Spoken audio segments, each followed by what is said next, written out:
चलो बार science chapter number 12 lecture number 5 चौथा लेक्चर में આપણે આલ્ડીહાઇડ અને કીટોન ની કેન્દ્રાનુરાગી યોગશીલ પ્રક્રિયામાં આલ્કોહોલનું ઉમેરણ ભણ્યા ત્યાર પછી હવે ચેપ્ટર નંબર 5 માં આપણે શરૂ કરીએ છીએ આલ્ડીહાઇડ અને કીટોનમાં એમોનિયા અને તેના વ્યુત્પન્નોનું ઉમેરણ એમોનિયા એટલે NH3 એના વ્યુત્પન્ન એટલે NH3 માંથી એક H નીકળી ગયો હોય અને એની જગ્યાએ ગમે તે કંઈક સમૂહ જોડાઈ ગયો હોય તો આને કહેવાય એમોનિયાના વ્યુત્પન્ન. તો સમજો આલ્ડીહાઇડ કે કીટોન હોય એનો કાર્બોનિલ સમૂહ છે તો બે આલ્કાઇલ હોય તો કીટોન થઈ જાય, એક હાઇડ્રોજન હોય તો આલ્ડીહાઇડ. એની સાથે આ NH2Z રાખી આપણે અહીંયા Z રાખો, Z એટલે બીજો કોઈ પણ, જો Z બરાબર હાઇડ્રોજન હોય તો એમોનિયા થઈ જાય અને બીજું ગમે તે હોય તો એમોનિયાનું વ્યુત્પન્ન થઈ જાય. તો આમાં નાઇટ્રોજન પાસે ઇલેક્ટ્રોન યુગ્મ છે એટલે આ કાર્બોનિલના કાર્બન છે કે જ્યાં ધન વીજભાર છે એના ઉપર હુમલો કરશે. પણ આ પ્રક્રિયા એસિડ ઉદ્દીપકની હાજરીમાં થાય છે. તો પહેલા સ્ટેપમાં શું થશે, આ C આ કાર્બન સાથે NH2Z ઉમેરાયો. ખરેખર આ NH2Z છે ને આપણે આમ લખી શકીએ એક H અહીંયા, આ બનતું તો H પ્લસ N માઇનસ, આનો પાઈ બંધ તૂટે, H પ્લસ O આરે જોડાઈ જાય, NHZ છે કાર્બન આરે જોડાઈ જાય તો બેયનું C આરે એક આ O અને આ H અને બીજો ઉમેરાઈ ગયો NHZ. આ NHZ સમૂહ જોડાય તો આ યોગશીલ નિપજ બની. કેવી નિપજ બની? યોગશીલ. હવે આ છે એમાંથી ઝડપથી પાણીનો અણુ દૂર થઈ જાય. ક્યાંથી? આ OH અને આનો H. આ બંધ તૂટે OH માઇનસ C પ્લસ, આ બંધ તૂટે N માઇનસ H પ્લસ, આ H પ્લસ ને OH માઇનસ જોડાઈ ગઈ, H2O દૂર થઈ ગયું, આ પ્લસ ને આ માઇનસ કાઢી નાખો એટલે દ્વિબંધ થઈ જાય તો અહીંયા C V1NZ બની ગયું વત્તા H2O. તો પહેલા યોગશીલ પ્રક્રિયા પછી નિર્જલીકરણની પ્રક્રિયા. તો આપણે સીધું જ આ ફાઇનલ નિપટ લખવી હોય તો જો આનો O અને N ની બાજુમાં H2 હોય, H2 અને આ O એટલે H2O દૂર કરી દેવાના અને C અને N હારે દ્વિબંધથી જોડી દેવાનું. તો આલ્ડીહાઇડ અને કીટોન છે ને આવા કેટલાક એમોનિયા કે એના વ્યુત્પન્નો સાથેની પ્રક્રિયા આપણે લખીએ. આપણે અહીંયા Z બરાબર શું આવશે લખશું. Z બરાબર જે મૂકો એટલે પ્રક્રિયકનું નામ બની જાય, પ્રક્રિયકનું નામ. ચલો એમાંથી મળતી વ્યુત્પન્ન કઈ નિપજ મળશે લખશો, થોડાક જુદું લખીએ. આ Z, અહીંયા પ્રક્રિયકનું નામ શું બનશે લખવાનું છે. પછી એમાંથી બનતો કાર્બોનિલ વ્યુત્પન્ન એટલે છેલ્લે કઈ નિપજ મળે છે અને નિપજનું નામ શું હશે. નિપજનું નામ દાખલા તરીકે આપણે Z બરાબર H જ લીધો હોય એટલે અહીંયા યાદ રાખજો, Z બરાબર H હોય તો આ NH3 થઈ ગયું તો પ્રક્રિયા કયો બની ગયો? એમોનિયા. તો એમોનિયા હોય તો આ Z બરાબર H મૂકી દેવાનું, આપણે ડાયરેક્ટ આ લખવાની C.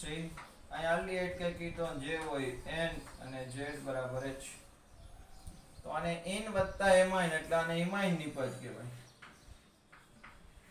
કઈ નિપજ કહેવાય? ઇમાઇન. હવે આલ્ડીહાઇડ હોય તો અહીં એક CH3 ને એક H, કીટોન હોય તો બે CH3 મૂકવાનું. ચલો Z બરાબર આલ્કાઇલ સમૂહ હોય ગમે તે તો અહીંયા થાય છે એમાઇન સંયોજન, કોઈ પણ મિથાઇલ, ઇથાઇલ, પ્રોપાઇલ, એમાઇન. તો આપણે Z બરાબર શું મૂકવાનું અહીંયા R. તો આને વિસ્થાપિત ઇમાઇન કહેવાય. વિસ્થાપિત ઇમાઇન. વિસ્થાપિત ઇમાઇન છે એને સ્કીફનો પ્રક્રિયા કઈ કહેવાય? સ્કીફ બેઝ અથવા સ્કીફનો પ્રક્રિયા જે વિસ્થાપિત ઇમાઇન કહેવાય. ચાલો ત્યાર પછી આ OH હોય, Z બરાબર OH, તો અહીંયા NHOH3 એ NHOH ને હાઇડ્રોક્સિલ એમાઇન કહેવાય. Hydroxyl amine. NH2OH ખરેખર હાઇડ્રોક્સિલ એમાઇન. તો જોડી દેવાનું. આપણે તો અહીંયા Z બરાબર OH મૂકી દેવાનું. અને ઓક્ઝાઇમ કહેવાય. શું કહેવાય? ઓક્ઝાઇમ સંયોજન. શું કહેવાય? ઓક્ઝાઇમ. ચલો ત્યાર પછી Z બરાબર NH2 હોય એટલે NH2 થઈ જાય અને હાઇડ્રેઝિન કહેવાય. હાઇડ્રેઝિન. તો અહીંયા તો આપણે Z બરાબર શું મૂકી દેવાનું છે? NH2. તો આને હાઇડ્રેઝોન કહેવાય. ઝીન માંથી હાઇડ્રેઝોન બની ગયું. શું બની ગયું? ઝીન માંથી જોન. ત્યાર પછી NH બેન્ઝીન નું W હોય, ફિનાઇલ હાઇડ્રેઝિન. અને ફિનાઇલ હાઇડ્રેઝિન કહેવાય.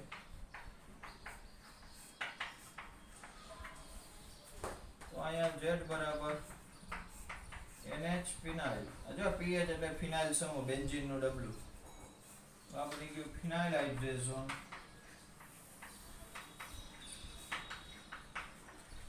તો બન્યું ફિનાઇલ હાઇડ્રેઝોન.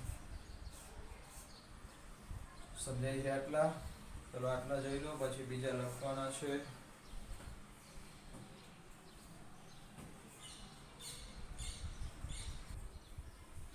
ચલો ત્યાર પછી Z બરાબર NH બેન્ઝીન. અહીંયા NO2, અહીંયા NO2.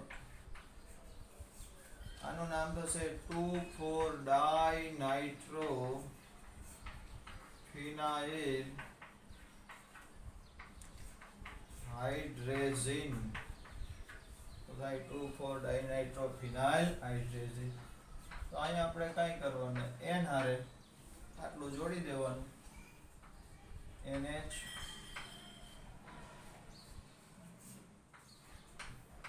અહીંયા NO2 અહીંયા. તો આ બની ગયું 2,4-ડાઇનાઇટ્રો. 2,4-ડાઇનાઇટ્રો ફિનાઇલ હાઇડ્રેઝોન. 2,4-ડાઇનાઇટ્રો ફિનાઇલ હાઇડ્રેઝિન માંથી ઝોન લગાડી દો. ચલો Z બરાબર NH CO NH2. આને કહેવાય સેમી કાર્બેઝિન કહેવાય. Sorry, semi કાર્બેઝાઇડ.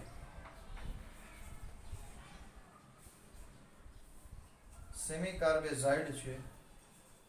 અહીંયા જોડી દેવાનું C દ્વિબંધ N NH CO NH2. તો આ બની ગયું સેમી કાર્બેઝોન. બની ગયું. જો આમાં ખાસ ધ્યાન રાખજો કે અહીંયા NH2 છે.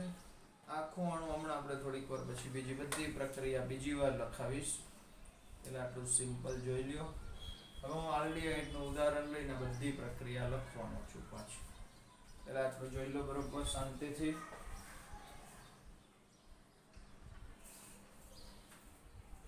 ચલો આપણે એસિટાલ્ડીહાઇડ લઈ લઈએ. એસિટાલ્ડીહાઇડ.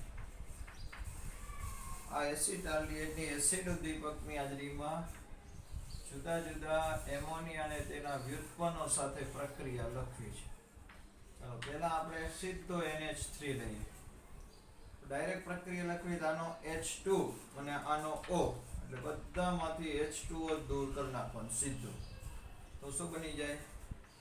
CH3 CH દ્વિબંધ NH. આ આ ઇમાઇન સંયોજન બની ગયું. કયું? ઇમાઇન. બે કાર્બન છે એટલે ઇથિનિમાઇન કહેવાય. શું કહેવાય?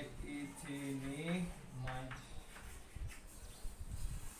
હવે NH2R વિસ્થાપિત એમાઇન હોય તો આનો H2 નાનો O ગાડીને H2O દૂર થઈ ગયો. આ બધા માટે આ પ્રક્રિયા છે, બધા માટે. તો બધામાં H2O દૂર કરવાનું તો શું બની જાય? CH3CIH અહીંયા N અહીંયા.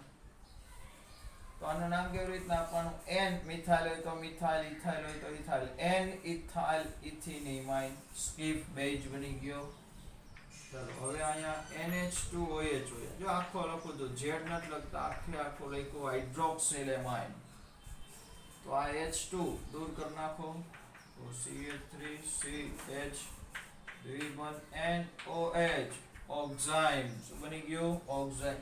આ એસિટાલ્ડિહાઇડ છે, આનું નામ થશે એસિટાલ્ડોક્સાઇન. એસિટાલ્ડોક્સાઇન છે, એસિટાલ્ડોક્સાઇન. ચલો આ બની ગયું NH2H. હવે NH2 હોય હાઇડ્રેઝિન. તો આ એક H2 અને આનો O દૂર કરી નાખવાનો. CH3CH NH2. એસિટાલ્ડિહાઇડ હાઇડ્રેઝિન માંથી હાઇડ્રેઝોન બની ગયો. એટલે આખું નામ લખવું હોય તો એસિટાલ્ડિહાઇડ, આગળ એસિટાલ્ડિહાઇડ લખવાનું, પાછળ લખવાનું હાઇડ્રેઝોન. લખવાનું એસિટાલ્ડિહાઇડ હાઇડ્રેઝોન. સમજાય છે આટલું? ચલો ત્યાર પછી ફિનાઇલ હાઇડ્રેઝિન લખો. ફિનાઇલ હાઇડ્રેઝિન તેનો વધારો NH2 NH બેન્ઝીન નો. આ થઈ ગયું ફિનાઇલ હાઇડ્રેઝિન. એની આની આરે પ્રક્રિયા આનો H2 નાનો O કાઢી નાખો એટલે H2O દૂર થઈ ગયું. તો બનશે CH3CH V1N NH ફિનાઇલ. આનું નામ થાય એસિટાલ્ડિહાઇડ. આગળ લખી નાખો એસિટાલ્ડિહાઇડ ફિનાઇલ હાઇડ્રેઝોન. જીન માંથી શું થઈ જાય? જોન. ચાલો ત્યાર પછી 2,4-ડાયનાઇટ્રો વ્યુત્પન્ન હોય અને 2,4-DNPA કહેવાય છે. અહીંયા NO2 અહીંયા NO2 અને 2,4-DNPA લખેલું હોય ડાયનાઇટ્રો ફિનાઇલ હાઇડ્રેઝિન. તો આનો H2 નાનો O કાઢી નાખો તો CH3CH V1N NH NO2 NO2. તો આનું નામ શું થાય? એસિટાલ્ડિહાઇડ 2,4-ડાયનાઇટ્રોફિનાઇલ હાઇડ્રેઝોન. એસિટાલ્ડિહાઇડ 2,4-ડાયનાઇટ્રોફિનાઇલ હાઇડ્રેઝોન. જીનમાંથી જોન કરना. चलो सेमीकार्बेज आई NH2 NH CO NH2. આમાં ખાસ યાદ રાખજો આ બાજુ NH2 છે અને આ બાજુ NH2 છે તો આના હાઇડ્રોજન દૂર થાય અને આનો H2 નાનો O દૂર થાય. આનો નો દૂર થાય એનું કારણ છે કે આ નાઇટ્રોજનની બાજુમાં CO છે જે ઇલેક્ટ્રોન આકર્ષક સમૂહ છે જે નાઇટ્રોજનને કેન્દ્રાનુરાગી તરીકે વર્તવામાં તકલીફ કરે. કારણ કે ઇલેક્ટ્રોન આ કાર્બોનિલનો કાર્બન ખેંચે એટલે આ સરળતાથી ઇલેક્ટ્રોન આપી શકે નહીં. જ્યારે આ બાજુ CO થી દૂર છે એટલે ખાસ યાદ રાખજો આના H2 દૂર કરવાનો. આનો O શું બની ગયું? CH3CH V1N NH CO NH2. એસિટાલ્ડિહાઇડ સેમિકાર્બેઝોન.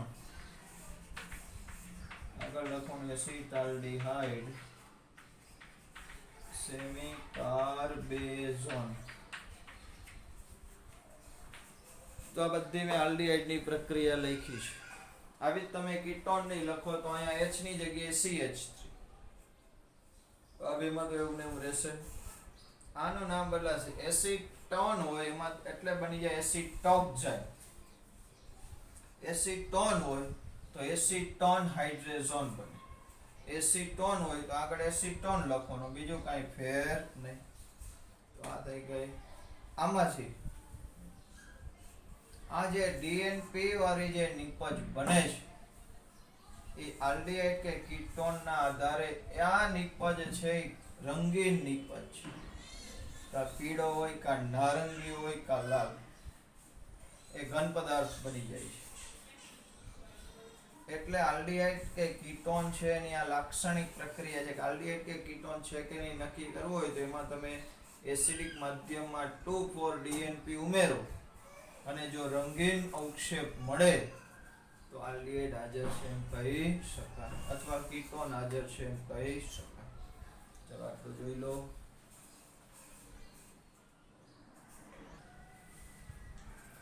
ચાલો ત્યાર પછી આલ્ડીહાઇડ અને કીટોનનું રિડક્શન. બહુ સહેલું. પહેલા આલ્ડીહાઇડ HCH નું સોડિયમ બોરોહાઇડ્રાઇડ NaBH4 અથવા લિથિયમ એલ્યુમિનિયમ હાઇડ્રાઇડ અથવા ઉદ્દીપકીય રિડક્શન એટલે કોઈ પણ ધાતુ અને H2Y આ પ્રબળ રિડક્શન કરતા વડે રિડક્શન કરો. આપણે ભણી ગયા છીએ આલ્ડીહાઇડનું રિડક્શન કરીને જ આપણે પ્રાથમિક આલ્કોહોલ મેળવો તો CHO હોય એમાંથી શું બની જાય? CH2OH પ્રાથમિક આલ્કોહોલ બનશે. શું બને? પ્રાથમિક આલ્કોહોલ. અને એવી રીતના કીટોનનું રિડક્શન કરો. આ જ બધા રિડક્શન કરતા ગમે તે વાપરી શકાય. તો અહીંથી પાઈ બનતું એક H અને એક H તો R CHOH R ડેશ શું બની ગયું ભાઈ? દ્વિતીયક આલ્કોહોલ. આ તો બહુ સિમ્પલ. આનું ઓક્સિડેશન કરો તો આ બને, આનું રિડક્શન કરો તો આ બને. ચાલો બીજું મુખ્ય રિડક્શન દ્વારા હાઇડ્રોકાર્બન નિપજ. રિડક્શન દ્વારા હાઇડ્રોકાર્બન નિપજ મતલબ કે CO સમૂહ છે એનું સીધું જ રિડક્શન કરો એટલે ઓક્સિજન દૂર થાય ને હાઇડ્રોજન ઉમેરાય એટલે અહીંયા બની જાય CH2 સમૂહ. બહુ મહત્વનું છે. CO નું સીધું શેમાં રૂપાંતર થઈ જાય? આમાં ખાલી હાઇડ્રોજન ઉમેરાય સાદા રિડક્શનમાં. આમાં હાઇડ્રોજન ઉમેરાશે ને સાથે ઓક્સિજન દૂર થશે એટલે CO માંથી શું બની જશે? CH2. તો એમાં બે પ્રકાર છે, ક્લેમન્સન રિડક્શન. ક્લેમન્સન રિડક્શન કે કોઈ પણ આલ્ડીહાઇડ કે કીટોન હોય, ચલો એમાં આટલો તો સમૂહ આટલું જ યાદ રાખવાનું, CO અહીંયા ગમે તે હોય. આલ્ડીહાઇડ કે કીટોનનું ઝીંક સરસ અને સાંદ્ર HCl સાથે પ્રક્રિયા કરો એટલે જે હોય તે અહીંયા ગમે તે સમૂહ હોય CO નું સીધું શેમાં રૂપાંતર થઈ જાય? CH2 માં H2O નીકળી જાય. તો આને કહેવાય જેટલા કાર્બન વાળો આલ્ડીહાઇડ કે કીટોન હોય એટલા જ કાર્બન વાળો આલ્કેન બની જાય. આ પ્રક્રિયાને કહેવાય ક્લેમન્સન રિડક્શન. એક ઉદાહરણ લઈ લો. એટલે કે આમ હોય CH3CHO. ક્લેમન્સન રિડક્શન કરો CH3 આ CO ની જગ્યાએ CH2 ના H તો હતો જ એટલે CH3 બની ગયું. પ્રોપેનોન હોય, ક્લેમન્સન રિડક્શન કરો CO ની જગ્યાએ CH2 બનાવી દેવાનું, બીજું કાંઈ નથી, વત્તા H2 આમાં બનશે. આ પ્રક્રિયાને કહેવાય ક્લેમન્સન રિડક્શન. ત્યાર પછી બીજી પ્રક્રિયા આમાંની નામાની વોલ્ફ-કિર્ચનર રિડક્શન. વોલ્ફ-કિર્ચનર રિડક્શન કયું? Wolff Kishner reduction. તો કે આલ્ડીહાઇડ કે કીટોન કાર્બોનિલ સમૂહ ધરાવતા સંયોજન હાઇડ્રોજન NH2 હાઇડ્રોજન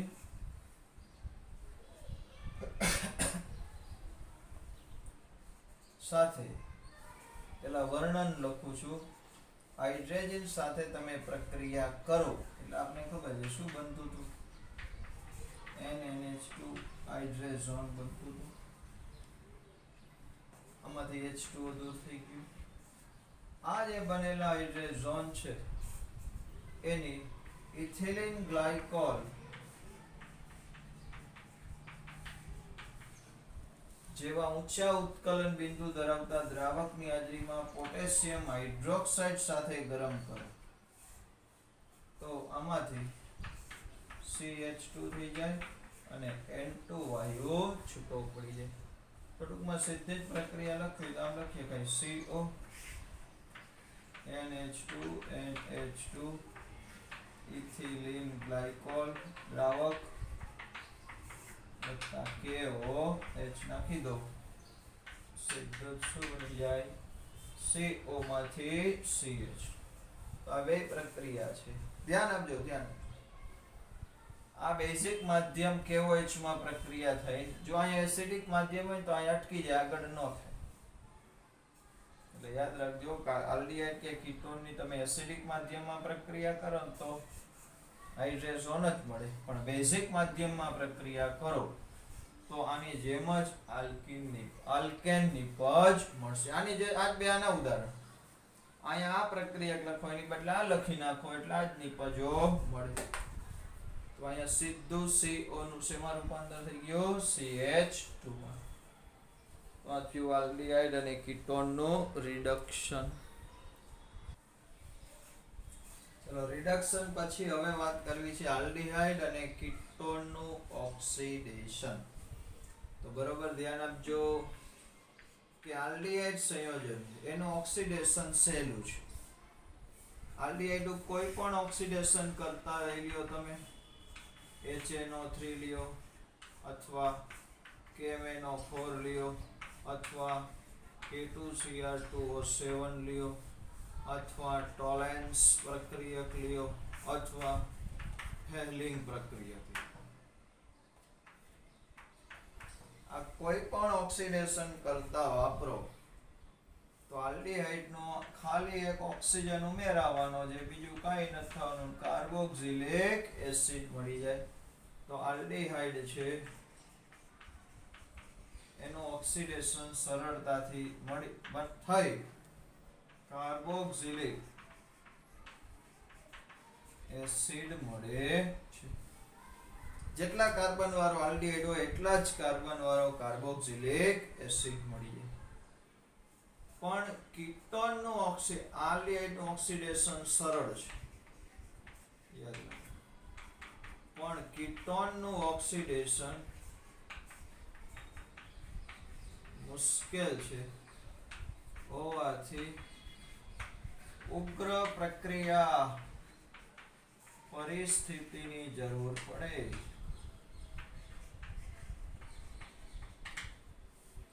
સમજો પેલા R CH2 C V1O CH2 અહીંયા R ડેશ આવો કીટોન છે. તો કીટોનનું ઓક્સિડેશન મુશ્કેલ છે અને કીટોનના ઓક્સિડેશનથી મુશ્કેલ છે, પણ આપણે કર્યું હોય તો એના ઓક્સિડેશનથી જુદા જુદા કાર્બોક્સિલિક એસિડનું મિશ્રણ મળે છે. આની જેમ એક જ નિપજ ન મળે, જુદી જુદી નિપજ મળે. સમજો કે આપણે સમજવા માટે આનો 1 નંબર આપું છું અને 2 નંબર ને 3 નંબરનો કાર્બન છે, આપણે સમજવા માટે અહીંયા ઉગ્ર ઓક્સિડેશન કરવું પડશે. એટલે ખાલી સાદા KMnO4 નહીં ચાલે, એના માટે KMnO4 લઈએ તો H2SO4 ભેગું નાખવું પડે, અથવા KMnO4 લઈએ તો અંદર KOH નાખવું પડે. ઉગ્ર ઓક્સિડેશન કરવું અને ઊંચા તાપમાનની જરૂર છે. તો ધારો કે અહીંથી બંધ તૂટે તો આ બાજુ CH2 છે એનો બધી જગ્યાએ કાર્બોક્સિલિક એસિડ બની જ જવાનો. તો અહીંથી બનશે RCOOH. આનો બન્યો RCH2 માંથી એક H આને આપી દેશે, એક H વૈધો એની અંદર O2 ઉમેરાઈ જાય એટલે RCOOH. આ બાદથી R-CH2COOH R-CH2COO. કેટલા કાર્બન છે આ બાજુ? 2. તો 2 જેટલા હોય એટલા કાર્બન વાળો એસિડ. આ બાજુ કેટલા કાર્બન છે? 1 2 3 એટલા વાળો એસિડ. તો આ કયા બંધ તૂટવાથી બની? તો કે C1 અને C2 બંધ તૂટવાથી મળતી નિપજ. હવે આમાં આ બંધ તૂટે બીજો અને ત્રીજા કાર્બન. ચલો તો આ બાજુથી કેટલા કાર્બન? 1 2 ને 3. પણ આ બાજુ R છે તો R CH2 CO આ ત્રીજી નિપજ. આ બાજુથી R ડેશ 2 છે તો 2 કાર્બન વાળો R ડેશ COO. આ બે નિપજ કોનાથી મળી? કે C2 C3 બંધ તૂટવાથી મળતી નિપજ. તો સામાન્ય રીતે અસમિતીય કીટોન હોય એટલે બે બાજુ સરખા સમૂહ ન હોય એવા કીટોનનું તમે ઓક્સિડેશન કરો તો 4 નિપજ મળે. કેટલી નિપજ મળે? 4. ટૂંકમાં CO ની બે બાજુથી બંધો તૂટી અને બે બાજુથી કાર્બોક્સિલિક એસિડ બને. એટલે આ મુશ્કેલ છે. ચાલો આટલું જોઈ લો, પછી આગળ વધવું છે.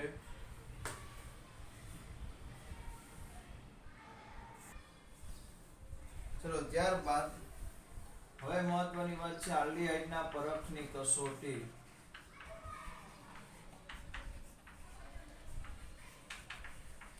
આપણે પ્રયોગશાળામાં અજ્ઞાત પદાર્થ શોધતા હોય અને આપણને એટલી ખબર પડે કે CO સમૂહ કાર્બોનિલ સમૂહ વાળું સંયોજન છે, તો એમાં આલ્ડીહાઇડ છે કીટોન એ ખબર ન હોય તો એ કેમ નક્કી કરવું? તો કે આપણે નિર્બળ ઓક્સિડેશન કરતાથી ઓક્સિડેશન કરીએ અને જો થાય તો એ આલ્ડીહાઇડ હોય, કારણ કે કીટોનનું ઓક્સિડેશન તો પ્રબળ ઓક્સિડેશન કરતાથી જ થાય.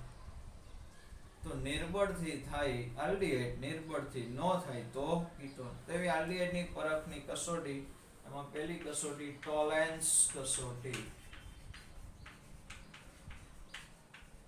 કઈ કસોટી? ટોલેન્સ કસોટી. આલ્ડીહાઇડના પરખની કસોટી. આલ્ડીહાઇડની તાજા બનાવેલા ટોલેન્સ પ્રક્રિયક. ટોલેન્સ પ્રક્રિયક એટલે એમોનિયકલ અથવા એમોનિયામય એટલે એમોનિયા યુક્ત સિલ્વર નાઇટ્રેટ.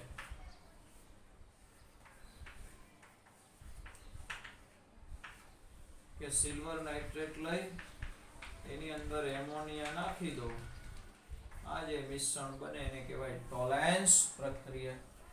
ટોલેન્સ પ્રક્રિયક સાથે ગરમ કરતા શું કરવાનું છે? ટોલેન્સ પ્રક્રિયક સાથે ગરમ કરવાનું છે. ગરમ કરતા Ag બનવાને કારણે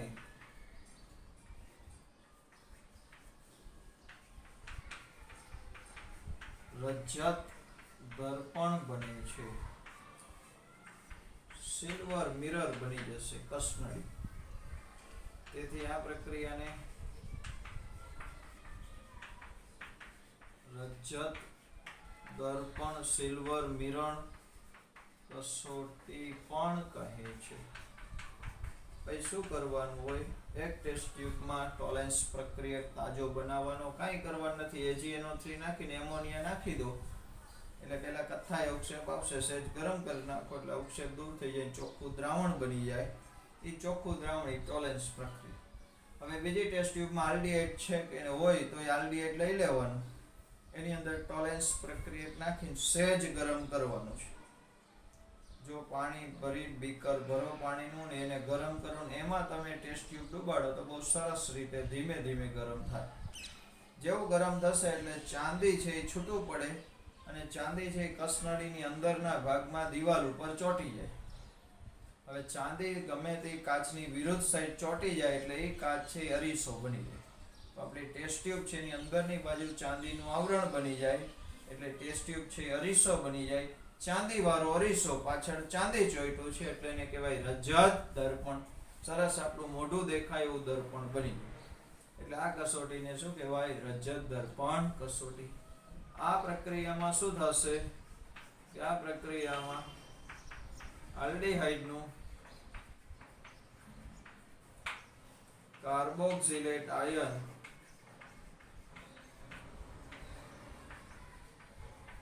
માં ઓક્સિડેશન થાય છે અને Ag+ નું Ag માં રિડક્શન થાય. Ag+ નું ચાંદી એકનું રિડક્શન થાય તો બીજાનું ઓક્સિડેશન. એટલે એમ કહેવાય કે ટોલેન્સ પ્રક્રિયકનું રિડક્શન થયું. કોનું રિડક્શન થયું? ટોલેન્સ પ્રક્રિયક. જો પ્રક્રિયામાં જો RCHO આલ્ડીહાઇડ એની અંદર એમોનિયકલ સિલ્વર નાઇટ્રેટ એટલે AgNH3 ટ્વાઇસ પ્લસ સંકીર્ણ છે તો AgNH3 ટ્વાઇસ પ્લસ એમોનિક બેઝિક માધ્યમમાં પ્રક્રિયા થાય એટલે 3 મોલ OH માઈનસ. આ બેની પ્રક્રિયા થશે, ધ્યાન આપજો. 3 ઓક્સિજન છે એમાંથી એક ઓક્સિજન અહીંયા ઉમેરાય એટલે RCOO અને H છૂટો પડે કાર્બોક્સિલેટ આયન બની ગયો વત્તા 2 મોલ ચાંદી છૂટું પડે 2 મોલ Ag વત્તા 2 દુને 4 એમોનિયા 4 મોલ NH3 અહીંયા 3 O હતા એમાંથી એક આમાં આવી ગયો 2 O વધ્યા 2 O ને 3 હાઇડ્રોજન ને 1 હાઇડ્રોજન આનો વત્તા 2H2O. પ્રક્રિયા ખાસ યાદ રાખવાની. આ કસોટીને કહેવાય સિલ્વર મિરર ટેસ્ટ અથવા ટોલેન્સ પ્રક્રિયા અથવા રજત દર્પણ કસોટી. આ કસોટી એલિફેટિક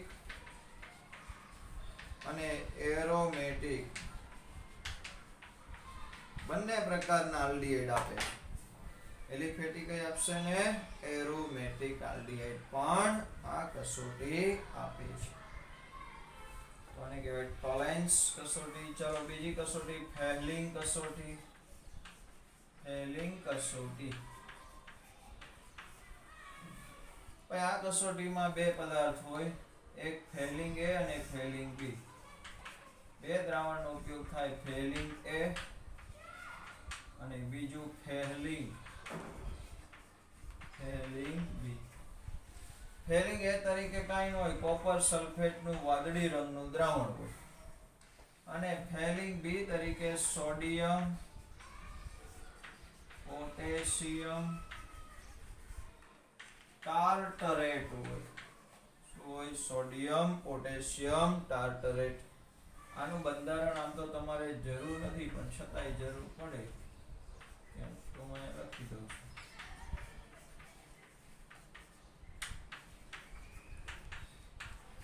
એનું બંધારણ થઈ ગયું સોડિયમ પોટેશિયમ ટાર્ટરેટ. આ બે દ્રાવણ છે. કેવી રીતના પ્રક્રિયા કરવાની? આને રોસેલ સોલ્ટ કહેવાય. રોસેલ ક્ષાર. શું કહેવાય? રોસેલ એટલે રોલેસ ક્યાં લખ્યું? રોસેલ ક્ષાર પણ કહેવાય. કોને? Sodium potassium ટાર્ટરેટ. કાંઈ કરવા નથી. પ્રક્રિયા પહેલા આનું અને આનું યોગ્ય પ્રમાણમાં 1:1 પ્રમાણમાં મિશ્રણ કરવાનું. પહેલા નથી મિશ્ર કરી રાખવાનું, જ્યારે પ્રક્રિયા કરવી હોય ત્યારે જ મિશ્ર કરવાનું. તો ટોલેન્સ ફેલિંગ પ્રક્રિયામાં ફેલિંગ A અને ફેલિંગ B નું 1:1 પ્રમાણમાં મિશ્રણ કરી નાખવાનું. હવે આલ્ડીહાઇડ હોય એમાં મિશ્રણ ઉમેરી દેવાનું. ફેલિંગ મિશ્રણ. કયું મિશ્રણ? એને કહેશું ફેહલિંગ મિશ્રણ. આ મિશ્રણ ઉમેરી અને તમે ઊંચા તાપમાને ગરમ કરો. સીધી ટેસ્ટ ટ્યુબને ગરમ કરવાની છે. ગરમ કરો એટલે અહીંયા લાલાશ પડતા કથ્થઈ અવક્ષેપ આવશે. જે લોહી જેવા લાલ હોય, ટૂંકમાં શું કહેવાય, લોહી જેવા લાલ અવક્ષેપ આવે. આ અવક્ષેપ કોના આવશે તો કે ક્યુપ્રસ ઓક્સાઇડ Cu2O ના આવે. આ મિશ્રણની અંદર Cu2+ આયન છે જેને ક્યુપ્રિક કહેવાય. આનો ઓક્સિડેશન આ +2 છે, આમાં +1 છે એટલે એનું રિડક્શન થયું તો આલ્ડીહાઇડનું કાર્બોક્સિલેટ આયનમાં શું થાય, ઓક્સિડેશન. તો જો પ્રક્રિયા બેઝિક માધ્યમમાં જ થાય છે. ભેગું ન કરી નાખતા. RCHO વત્તા ફેલિંગ A અને B માંથી આપણે તો જરૂર છે એટલું જ હું લખું છું, Cu2+ વત્તા 5 મોલ OH- બેઝિક માધ્યમમાં પ્રક્રિયા. તો આમાંથી બની જાય RCOO- કાર્બોક્સિલેટ આયન. આનું ઓક્સિડેશન થયું, યાદ રાખજો. CO2 માંથી Cu2O ક્યુપ્રસ ઓક્સાઇડ. આ અવક્ષેપ છે લાલાશ પડતા લોહી જેવા કદ થાય છે. તો આમાંથી એક ઓક્સિજન આમાં ગયો, કેટલા વધ્યા, એક આમાં ગયો ને એક આમાં ગયો. 5 માંથી 2 વયા ગયા, 3 વધ્યા, 3 ઓક્સિજન, 5 હાઇડ્રોજન આના ને એક આનો, 6 એટલે 3H2O. તો આ રીતે ફેલિંગ કસોટી ટૂંકમાં લોહી જેવો લાલ રંગ આવે તો આલ્ડીહાઇડ હાજર, નકર ગેરહાજર. પણ ખાસ યાદ રાખજો આ કસોટી માત્ર એલિફેટિક આલ્ડીહાઇડ આપે છે. એરોમેટિક આલ્ડીહાઇડ આપતા ખાસ. ટૂંકમાં બેન્ઝાલ્ડીહાઇડમાં આ કસોટી મળે, આ મળે નહીં. આગળ કસોટી થઈ ફેલિંગ અને ટોલેન્સ. જોઈ લો બરોબર.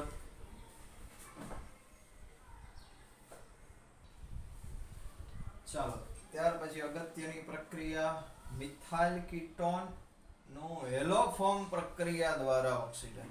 આ કસોટીને હેલો ફોર્મ કસોટી. જો એમાં તમે આયોડીન વાપરો તો આયોડોફોર્મ, ક્લોરીન વાપરો તો ક્લોરોફોર્મ, બ્રોમિન વાપરો તો બ્રોમોફોર્મ કસોટી. પણ ખાસ ધ્યાન રાખજો કોણ આપે આ કસોટી. તો કે ખાસ ધ્યાન રાખજો આનું વર્ણન કે CH3 ની બાજુમાં CO આટલું તો હોવું જ જોઈએ. તો અહીંયા માત્ર H હોવું. તો આ એક જ આલ્ડીહાઇડ, આ એક આલ્ડીહાઇડ અને બીજો ગમે તે કીટોન હોય પણ કીટોનમાં બીજા કાર્બન ઉપર જ C હોય ને અહીંયા CH3 હોય, અહીંયા ગમે તે હોય, આટલું હોવું જ જોઈએ. આ કસોટી માટે આટલું મહત્વનું છે. અને મિથાઇલ કીટોન અથવા મિથાઇલ આલ્ડીહાઇડ હોવું જોઈએ.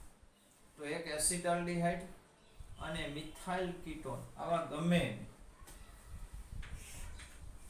હાઇપોહેલાઇટ, સોડિયમ હાઇપોહેલાઇટ, સોડિયમ હાઇપોહેલાઇટ, સોડિયમ હાઇપોહેલાઇટ એટલે NaOH. શું કહેવાય, NaOH. આ ભાઈ મળે કેવી રીતના, તો કે આ કેવી રીતના બને તો કે હું NaOH ની હેલોજન સાથે પ્રક્રિયા કરું. કોની હારે, હેલોજન.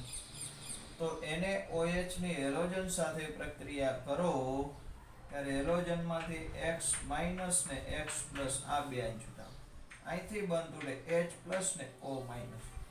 આ H+ છે X- હારે જોડાય ને X+ છે O- હારે જોડાય એટલે બને NaOH. આમાં X નો ઓક્સિડેશન આ +1 હોય, Na નો +1 ને O નો -2 થઈ ગયો. પણ આમાં X તરીકે કોણ હોય તો કે X તરીકે ક્લોરીન, બ્રોમિન કે આયોડીન હોય, ફ્લોરીન નો હોય.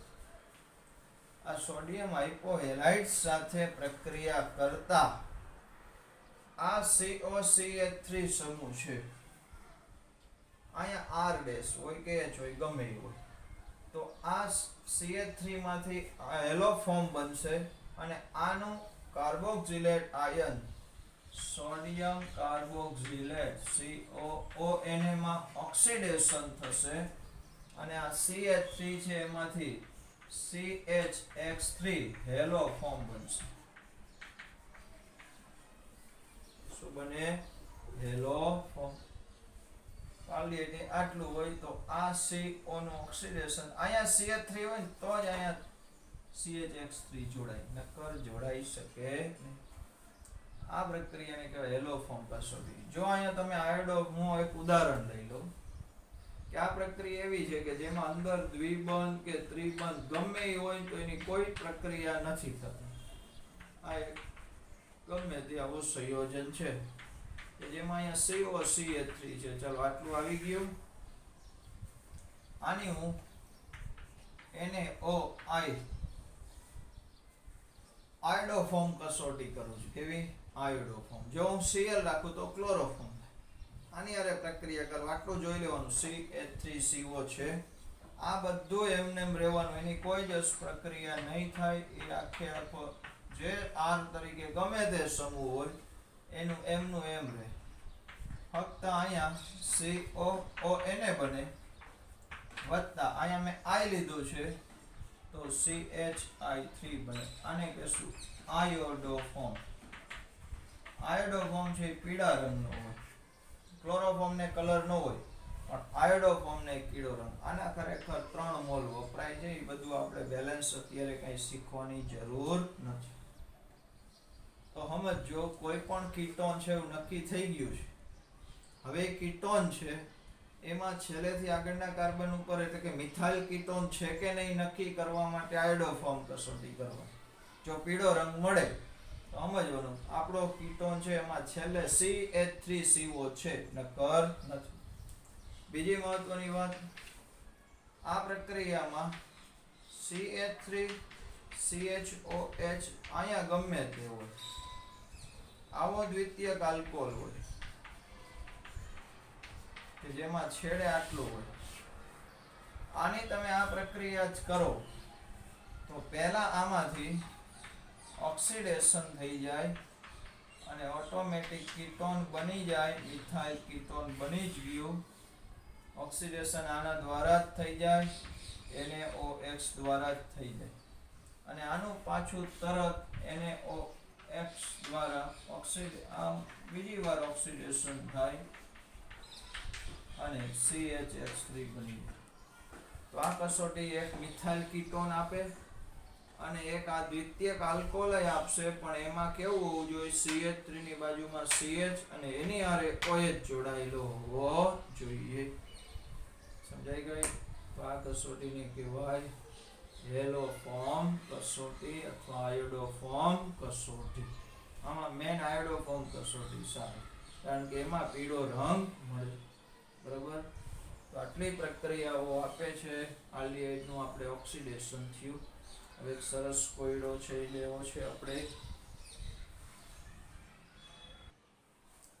ચલો કોયડો 12.4 બહુ જ સરસ કોયડો છે. રકમ ચોપડીમાં જોજો. એક કાર્બનિક સંયોજન છે, એનું સૂત્ર છે C8H8O. આને એ કીધું છે. તે 2,4-DNP સાથે આની 2,4-DNP સાથે પ્રક્રિયા કરો તો એમ કીધું છે નારંગી રંગ આપે છે. એનો મતલબ એવો થયો કે આ સંયોજન છે એમાં C દ્વિબંધ O સમૂહ હાજર છે. હવે કાર્બોનિલ સમૂહની આ કસોટી થઈ. 2,4-ડાયનાઇટ્રોફિનાઇલ હાઇડ્રોજન સાથે રંગ આપે છે નારંગી રંગ, મતલબ કે પ્રક્રિયા થાય છે. એનો મતલબ કે આની અંદર CO સમૂહ છે, આટલું નક્કી થયું. બરોબર? ચાલો બીજું આગળ વાંચીએ. સોડિયમ હાઇડ્રોક્સાઇડની હાજરીમાં તે આયોડિન સાથે ગરમ કરતા. ચલો આ બીજું. NaOH ની હાજરીમાં આયોડિન સાથે ગરમ કરતા એટલે આયોડો ફોર્મ કસોટી આપે છે. Iodo form. અને એમાંથી પીળો રંગ આવે છે, એનો મતલબ કે આયોડો ફોર્મ કસોટી આપે છે. તો આ કસોટી શું દર્શાવશે? તો કે આની અંદર CO સમૂહ છે એની બાજુમાં CH3 સમૂહ હાજર છે એવું આ કસોટી દર્શાવે છે. આવું બધું અનુમાન કરવાનું છે. પહેલા CO સમૂહની કસોટી થઈ, પછી એવું થયું કે આ CO ની બાજુમાં CH3 જે ખબર પડી કારણ કે આયોડોફોર્મ કસોટી આપે છે. ત્યાર પછી ટોલેન્સ અથવા ફેલિંગ નું રિડક્શન કરતા નથી. આ ટોલેન્સ કે ફેલિંગ આપતું નથી એનો મતલબ કે આની અંદર આલ્ડીહાઇડ તો નથી જ, આ નથી. તો કીટોન જ CO છે, આલ્ડીહાઇડ નો નથી. એનો મતલબ કે અહીંયા કીએ કીટોન નો છે એવું દર્શાવી દીધું છે. ચલો ત્યાર પછી બ્રોમિન જળ અથવા બેર પ્રક્રિયકનો રંગ દૂર કરતા નથી. બ્રોમિન જળ કે બેયર પ્રક્રિયક સાથે પ્રક્રિયા થતી નથી. મતલબ કે આની અંદર દ્વિબંધ કે ત્રિપલ બનતો નથી. જો હોત તો પાઈ બંધ તૂટીને બે બાજુ આપણે આવી ગઈ છે આ પ્રક્રિયા, બે બાજુ હેલોજન Br ઉમેરાય તો બ્રોમિન નો પીળો રંગ દૂર થઈ જાય, પણ એ થતો નથી. ત્યાર પછી છેલ્લું કે આનું તમે ઉગ્ર ઓક્સિડેશન કરો તો C7H6O2 ધરાવતો કાર્બોક્સિલિક એસિડ બને છે. આને શું કીધું છે? બી કીધું. તો આપણે આની બધી પ્રક્રિયા લખવાની છે. તો પહેલા સમજતા જજે. તો આનું બંધારણ કેવું હોય? પહેલી વાત કે દ્વિબંધ કે ત્રિબંધ હોત તો એલિફેટિકમાં આવું અણુસૂત્ર બની શકે, પણ અહીંયા કાર્બન અને હાઇડ્રોજનની સંખ્યા, કાર્બનની આજે હાઇડ્રોજન જો બહુ ઝાઝા હોત તો આપણે લાંબી લાઈન વાળો કે શાખા વાળો બનાવે, પણ એ બને તો એમાં દ્વિબંધ કે ત્રિબંધ ફરજિયાત મૂકવા પડે. તો જો હાઇડ્રોજન આટલા ઓછા છે તો સંયોજકતા પૂરી થાય. મતલબ કે આમાં બેન્ઝીન ચક્ર તો છે એટલું ફાઇનલ થઈ ગયું. શું છે? C6H6 થઈ ગયું. પણ એમાં COCH3 સમૂહ છે એવું આપણે આગળ નક્કી કરેલું, તો આમાં COCH3 કરીને તો આના 6 કાર્બન, આ 7 ને 8 કાર્બન, આના 5 હાઇડ્રોજન ને 3, આ થઈ ગયું C8O. આ સંયોજન એ થઈ ગયું એસિટોફિનોન છે. હવે આની બધી પ્રક્રિયા લખવાની. પહેલા હું લખું છું 2,4-DNP સાથે પ્રક્રિયા. અહીંયા NO2, અહીંયા NO2. શું બનશે? તો કે આપણે તો કાંઈ નહીં, CO છે અહીંયા, આ C, આ CH3, આનો H2 નાનો O કાઢી નાખો, -H2O. અહીંયા બની ગયું N, NH, NO2, NO2. એસિટોફિનોન 2,4-ડાયનાઇટ્રોફિનાઇલહાઇડ્રેઝિન. આ નારંગી રંગનો થઈ ગયો. કેવો રંગનો? નારંગી રંગ. બીજું આ આયોડોફોર્મ કસોટી આપે. ચલો આની આયોડોફોર્મ કસોટી NaOH વત્તા I2 લખો તોય ચાલે. આયોડોફોર્મ કસોટીમાં આપને ખબર છે આમાંથી આયોડોફોર્મ બને ને આમાંથી ઓક્સિડેશન થાય. અહીંયા COONA બની જાય, સોડિયમ બેન્ઝોઇટ વત્તા CH3 બન્યું. આયોડોફોર્મ કસોટી થઈ ગઈ. ચલો ત્રીજું આનું ઉગ્ર ઓક્સિડેશન. ક્રોમિક એસિડ KMnO4 ને KOH ગમે તે રાખી શકાય, પોટેશિયમ પરમેંગેટ. તો આપને ખબર છે અહીંથી બંધ તૂટશે, આનો કાર્બોક્સિલિક એસિડ બની જશે COOH વત્તા શું બનશે? HCOO. જો મેં કીધું તું બે બનશે. આ નહીં તૂટે કારણ કે એરોમેટિક કાર્યનો કાર્બન બંધ છે એ મજબૂત હોય એટલે આ તૂટી જશે. તો આનું સૂત્ર શું થયું? C, આ 6 ને 1 7, 7 H, આ 5 ને 1 6 H6O2. આ બની ગયો B. તો આપણો કોયડો અહીંયા પૂરો થઈ ગયો. બસ આટલું જ વિચારવાનું હોય. ચલો આટલું રાખો.